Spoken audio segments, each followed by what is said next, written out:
Hi, I am Hasina Sajeev, wellness coach. സ്ഥലം വരുന്നത് Thrissur Urakam nutrition centre.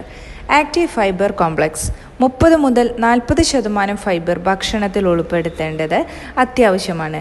2 കെട്ട് ചീര അല്ലെങ്കിൽ 2 അടി വാഴപ്പിണ്ടി എന്നിവ ഭക്ഷണത്തിൽ ഉൾപ്പെടുത്തിയാലാണ് ഈ ഒരു എമൗണ്ട് ഫൈബർ നമുക്ക് ശരീരത്തിലേക്ക് എത്തുകയുള്ളൂ.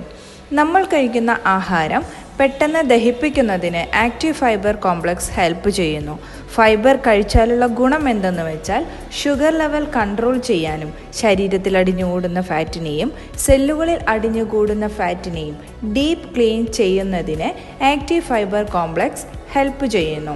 Dietary fibre, soluble fibre, insoluble fibre എന്നിവയുടെ ഒരു കോമ്പിനേഷനാണ് ആക്റ്റീവ് ഫൈബർ കോംപ്ലക്സ്.